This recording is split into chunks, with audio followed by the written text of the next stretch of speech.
इस कहानी की शुरुआत में ये दिखाते हैं कि नासा के कुछ एस्ट्रोनॉट्स जो कि मार्स पर यानी मंगल ग्रह पर हैं और वो यहाँ पर अपने मिशन पर हैं। ये सब के सब एस्ट्रोनॉट्स यहाँ पर मिट्टी के सैंपल ले रहे होते हैं। तभी इन्हें इन्फॉर्मेशन मिलती है कि यहाँ पर एक बहुत बड़ा तूफान आने वाला है और इन सबको अपने मिशन को रद्द करना है और जितनी जल्दी हो सके इन्हें अपने फ्लाइंग ऑब्जेक्ट तक पहुंचना है। और अब ये सब के सब अपने फ्लाइंग ऑब्जेक्ट की तरफ बढ़ रहे होते हैं।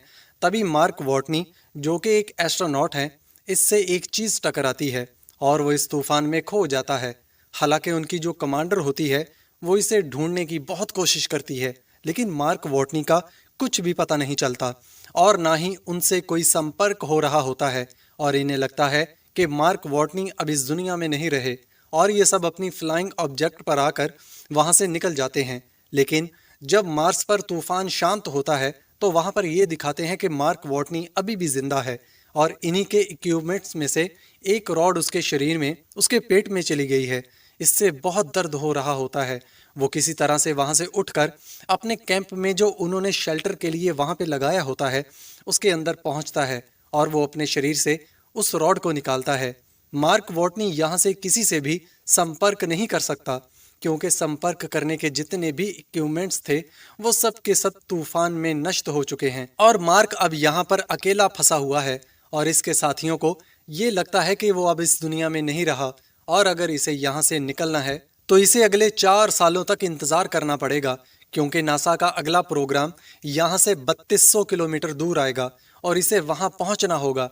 लेकिन वॉटनी 4 साल तक इंतजार नहीं कर सकता क्योंकि उसके पास 4 सालों तक का खाना नहीं है और अब इसे किसी भी तरह से अपने लिए खाना अरेंज करना होगा। इसीलिए वो ये तय करता है कि वो यहाँ पर मार्स पर खेती करेगा। इसके पास आलू होते हैं और वो यहाँ पर आलू उगाना चाहता है, लेकिन उसे मिट्टी उपजाऊ बनाने के लिए बहुत सारे पानी की जरूरत पड़ेगी और मार्स पर पानी नहीं होता। वॉटनी एक बॉटनिस्ट है और इसे पता है कि खेती करने के लिए किन किन चीज़ों की ज़रूरत होती है और अब यहाँ पर खेती करने की तैयारी करता है। वॉटनी एक जगह बहुत सारी मिट्टी इकट्ठी करता है, इसमें आलू डालता है और इन्हें उगाता है। लेकिन अब इसे पानी बनाना है। पर अच्छी खबर ये होती है कि वॉटनी को पता है कि पानी कैसे बनाया जाता है।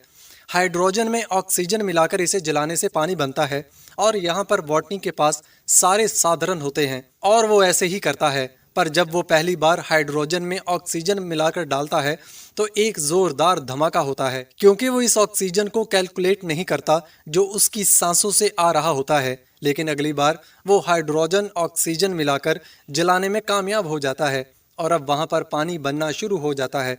दरअसल इस तरीके से वाष्पीकरण होता है जिससे वहां पर पानी की छोटी छोटी बूंदें बनना शुरू हो जाती हैं और उसकी मिट्टी को जितने पानी की ज़रूरत होती है वहां पर पानी बन जाता है और कुछ दिनों के बाद वहां पर पहला पौधा अंकुरित होता है जिसे देखकर वॉटनी को बहुत खुशी होती है।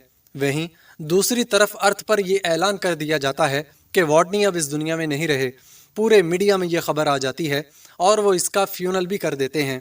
पर अगले दिन जब इनकी ऑपरेटर सैटेलाइट से मार्स की पिक्चर्स देख रही होती है तो वो देखती है वहां पर जो उनके इक्विपमेंट्स थे वो एक जगह से दूसरी जगह पर शिफ्ट हो गए। दरअसल ये वो सोलर पैनल थे जो वॉटनी ने एक जगह से दूसरी जगह शिफ्ट की थी।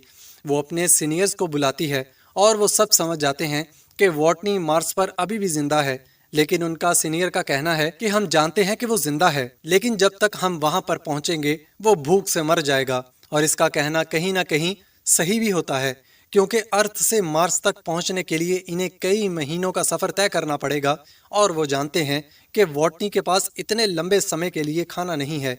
अब वॉटनी को मार्स पर पूरे 70 दिन हो चुके और वो हिसाब लगाता है कि नासा का अगला मिशन जो मार्स पर उतरेगा वो 4 साल बाद उतरेगा और वो भी यहाँ से 3200 किलोमीटर दूर, और तब उसे वहां पहुंचना होगा। और इस सफर को तय करने में इसे तकरीबन 50 दिन लग जाएंगे क्योंकि उसके पास जो गाड़ी है वो इसे एक दिन में 35 किलोमीटर से ज़्यादा नहीं चला सकता क्योंकि उसके बाद उससे एक सोलर पैनल को रिचार्ज करना होगा। वहाँ नीचे नासा में जो लोग वॉटनी तक खाना और मदद पहुँचाने के लिए तैयारी करते हैं, पर इन्हें इसकी पूरी तैयारी में 3 महीने लगेंगे और जिस फ्लाइंग ऑब्जेक्ट को ये मार्स पर भेजेंगे उसे वहाँ पहुँचने में 9 महीने लगेंगे, यानी पूरा 1 साल। वहीं ऊपर मार्स पर वॉटनी की आलू की फसल को पूरे 48 दिन हो गए हैं। इसने 400 पौधे उगाए जो कि उसकी उम्मीद से ज्यादा अच्छे तरीके से उगे और अब वो आलू निकालता है और छोटे आलू को दोबारा बो देता है। वॉटनी यहाँ पर खाद के लिए अपना मल इस्तेमाल करता है और वो जानता है कि अगर उसने नासा से संपर्क नहीं किया तो भले वो कितने आलू उगा ले पर वो जिंदा नहीं बचेगा। इसलिए वो वहां से एक ऐसी जगह जाता है जहां पर एक पाथ फाइंडर होता है जो 1997 में खराब हो गया था और इसका संपर्क अर्थ से टूट गया था।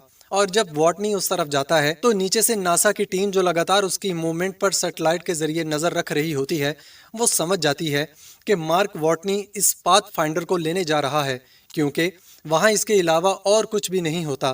पर यह बहुत पुराना सिस्टम होता है और ये सिर्फ मार्स से फोटो क्लिक करके भेज सकता है। इसलिए वॉटनी इस कैमरे के आगे 3 बोर्ड लगाता है। इसमें जो बीच वाला बोर्ड होता है उसमें लिखा होता है कि क्या आपको मेरे सिग्नल मिल रहे हैं, और लेफ्ट वाले बोर्ड में यस लिखा होता है और राइट वाले में नो। और नासा नीचे से इस पाथ फाइंडर के कैमरे को यस की तरफ मूव करते हैं और वॉटनी समझ जाता है कि वो मुझे देख रहे हैं और इस बात से इसे बहुत खुशी होती है। और उसके बाद वॉटनी इनसे बात करने के लिए कोड्स का इस्तेमाल करता है और अब ये आपस में मैसेजेस के थ्रू बात कर सकते हैं और नासा से इसे मैसेज भेजा जाता है कि तुम्हारे लिए खाना और ज़रूरी सामान भिजवा रहे हैं। वॉटनी को यहाँ पर यह भी पता चलता है कि अभी तक नासा ने इसकी क्रू को ये नहीं बताया कि वो जिंदा है और वो जिस ग्रुप का मेंबर था वो अभी भी अंतरिक्ष में है और अर्थ की तरफ आ रहे हैं। और अब नासा वॉटनी के क्रू को बता देती है कि वॉटनी जिंदा है। इससे इसके क्रू मेंबर्स को खुशी होती है और दुख भी। इन्हें दुख इसलिए होता है कि वो वॉटनी को वहां अकेला छोड़ आए, पर अब वो कुछ नहीं कर सकते। अब जब मार्स पर सब कुछ ठीक ठाक चल रहा होता है तभी एक दिन उस जगह जहां पर उसने आलू उगाए वहां पर एक ब्लास्ट होता है और उसकी सारी की सारी फसलें खराब हो जाती हैं और अब वो दोबारा फसलें नहीं उगा सकता क्योंकि जो उसने वातावरण वहां पर बनाया होता है वो सारा का सारा वातावरण नष्ट हो जाता है। और हिसाब लगाया जाता है जब तक इनसे इसके पास मदद पहुंचेगी, यानी कि जब अर्थ से इसके पास मदद पहुंचेगी इससे पहले वो भूख से मर चुका होगा। इसीलिए नासा वॉटनी को एक मैसेज देती है और इसे बोलती है तुम्हें अब कम से कम खाना होगा ताकि जब तक तुम तक मदद और खाना पहुंचे तुम जिंदा बचो। और वो ऐसे ही करता है। जो खाना वो एक दिन में 3 बार खाता था अब उसे वो एक बार का खाना 3 दिन तक चलाना होगा। और नीचे नासा उसके लिए लॉन्च की तैयारी करती है जिसमें उसके लिए खाना और ज़रूरी सामान होता है। लेकिन यहाँ पर इन्हें देर हो रही होती है इसलिए वो उसकी टेस्टिंग नहीं करते और उसे लॉन्च कर देते हैं। लेकिन लॉन्च होने के बाद रॉकेट आसमान में ब्लास्ट हो जाता है और इस बात से सब के सब डिसअपॉइंट हो जाते हैं क्योंकि अब वॉटनी नहीं बच सकता।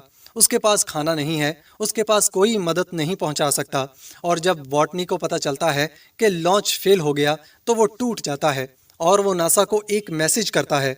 उसमें लिखा होता है कि मेरे माँ बाप तक ये संदेश ज़रूर पहुंचाना, मैं हार नहीं मान रहा पर हमें हर अंजाम के लिए तैयार रहना चाहिए। आप इनसे कहना कि मुझे मेरा काम पसंद है और मैं इसमें माहिर भी हूँ और अगर मैं इसमें मर भी गया तो मेरी मौत के पीछे एक नेक मकसद होगा जो मुझसे ज़्यादा अहम है। उनसे कहना कि मैं मुश्किलों से डरा नहीं, मैंने उनका सामना किया। वहीं नासा पूरी तरह से उम्मीद छोड़ चुका है और चाइना नासा की मदद करने का फैसला करते हैं क्योंकि उनके पास स्पेस में जाने के लिए पूरी तैयारी होती है। और अब 28 दिनों में नासा चाइना की मदद से दोबारा लॉन्च करने की तैयारी करता है। अब यहीं पर एक लड़का होता है जिसका नाम रिच होता है और ये एस्ट्रोडायनेमिक में काम करता है। रिच नासा की टीम को वॉटनी को बचाने का एक तरीका बताता है। वो कहता है जिस स्पेसशिप में बाकी का क्रू अर्थ पर वापस आ रहा है अगर वो अर्थ पर वापस ना आकर अर्थ का चक्कर लगाए और जब वो अर्थ के ऑर्बिट के पास होगा हम यहाँ से ऊपर स्पेसशिप पर सारा ज़रूरी सामान पहुँचा देंगे और स्लिंग शॉट के जरिए इस स्पेसशिप को जिससे आपके 5 एस्ट्रोनॉट्स वापस आ रहे हैं इसे दोबारा मार्स की तरफ धकेल देंगे। स्लिंग शॉट ग्रेविटेशनल पुल को कहते हैं जिससे किसी भी यान को ग्रेविटी की मदद से अंतरिक्ष में किसी दिशा में भेजा जाता है। रिच कहता है कि जब इनका यान मार्स के पास पहुंचेगा तो इन्हें मार्स पर उतरना नहीं है क्योंकि अगर ये मार्स पर उतरेंगे तो इनका ईंधन ख़त्म हो जाएगा और ये पृथ्वी पर वापस नहीं आ पाएंगे। वो इन्हें बताता है कि इन्हें मार्स पर नहीं उतरना बल्कि वॉटनी MEV यानी एक फ्लाइंग ऑब्जेक्ट जो पहले से मार्स पर है इससे वॉटनी को मार्स के ऑर्बिट से बाहर आना होगा और जब वो ऊपर आएगा तो इसे बाकी के क्रू मेंबर्स पकड़ लेंगे। पर यह सब इतना आसान नहीं होता। इसमें से वॉटनी की जान बचाने के लिए नासा वाले 5 एस्ट्रोनॉट्स की जान खतरे में नहीं डाल सकते। पर अगर वो ऐसा करते हैं तो वो वॉटनी के पास वक्त से पहले पहुंच जाएंगे। लेकिन बाकी के क्रू जो अब अपने घर पहुंचने वाले हैं, उनका मिशन 533 दिन और बढ़ जाएगा और नासा ये तय करती है कि वो ये नहीं करेंगे, क्योंकि वो सिर्फ वॉटनी की जान बचाने के लिए, जिसकी जान बचने की उम्मीद पहले से बहुत कम है, इसे 5 एस्ट्रोनॉट की जान खतरे में नहीं डाल सकते। वहीं मार्स पर वॉटनी अब इस काम को पूरा करने में लग जाता है जिसके लिए वो यहाँ आए थे। और दूसरी तरफ वही लड़का जिसने नासा को वॉटनी को वापस लाने का प्लान बताया था, वो किसी तरह से वॉटनी तक पहुंचने का पूरा प्लान इन 5 एस्ट्रोनॉट तक पहुंचा देता है और ये एस्ट्रोनॉट्स नासा की परमिशन के बिना ही वॉटनी को वापस लाने का फैसला करते हैं। और जब नासा देखता है कि उनके फ्लाइंग ऑब्जेक्ट की दिशा बदल रही है तो वो समझ जाते हैं कि ये 5 एस्ट्रोनॉट्स वॉटनी को लेने वापस आ रहे हैं और नासा उन तक उनका सारा ज़रूरत का सामान पहुंचा देता है। इस काम में चाइना उनका साथ देता है। वहीं मार्स पर वॉटनी उस फ्लाइंग ऑब्जेक्ट तक पहुंचने के लिए निकल पड़ता है, जिस पर बैठकर वो मार्स के ऑर्बिट से निकलकर उस यान तक पहुंच जाएगा जिसका नाम हमीज है, जिससे वॉटनी को 5 एस्ट्रोनॉट्स दोस्त इसे लेने आ रहे हैं। वॉटनी अब 90 दिन के लंबे सफर के बाद उस जगह तक पहुंच जाता है जहां से वो मार्स से निकल सकता है। पर यह इतना आसान नहीं है, क्योंकि इस फ्लाइंग ऑब्जेक्ट में वजन बहुत ज्यादा होता है। इसीलिए वॉटनी को इसके लगभग सारे पार्ट्स निकालने पड़ते हैं, क्योंकि अगर वजन कम नहीं हुआ तो वॉटनी अंतरिक्ष तक पहुंच ही नहीं पाएगा।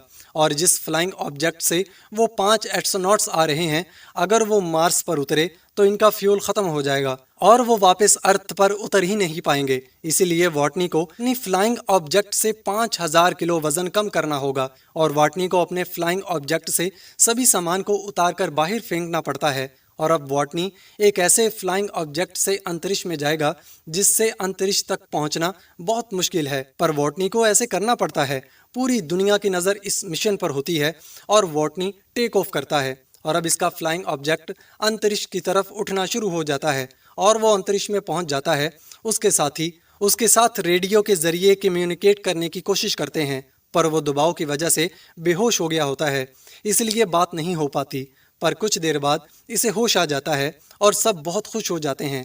अब यहाँ पर एक और मुसीबत होती है कि वॉटनी की स्पीड बहुत तेज़ होती है और इसे पकड़ना इतना आसान नहीं है। वॉटनी बोलता है कि मैं अपने स्पेस सूट पर छेद करूंगा और इसमें से जो हवा निकलेगी, इससे मैं अपने आप को दिशा देकर तुम तक पहुंच जाऊंगा।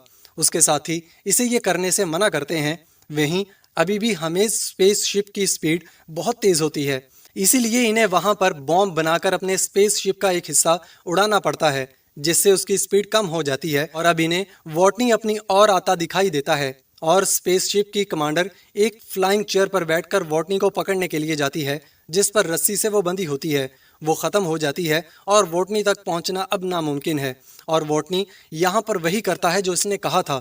वो अपनी स्पेस सूट पर छेद करता है और अपने फ्लाइंग ऑब्जेक्ट को छोड़ देता है और इसके स्पेस सूट से जो हवा निकल रही होती है और किसी तरह वो इससे अपने आप को दिशा देता है और किसी तरह से वो अपने कमांडर तक पहुंच जाता है, जो इसे चेयर पर बैठकर वहां पर लेने आए होते हैं। लेकिन जैसे वो इसका हाथ पकड़ने वाला होता है, वो उसके हाथ से छूट जाता है। लेकिन जिस रस्सी से वो बंधी होती है, वॉटनी उस रस्सी को पकड़ लेता है और इस तरह से ये वॉटनी को वापस अपने स्पेसशिप में ले आते हैं और वॉटनी की जान बच जाती है। और इतनी मुश्किलों का सामना करने के बाद जब वो अपने अर्थ पर आता है तो वो एस्ट्रोनॉट्स का इंस्ट्रक्टर बन जाता है, जो इन्हें ये सिखाता है कि दूसरी दुनिया में दूसरे ग्रह पर जिंदा कैसे रहा जाता है। और इसके साथ ये कहानी यहीं पर ख़त्म हो जाती है। ये फिल्म सन 2015 में आई थी और ये एक बहुत ही कामयाब फिल्म थी। ये फिल्म एक नॉवल पर आधारित है। उम्मीद करता हूँ ये कहानी आपको ज़रूर पसंद आई होगी।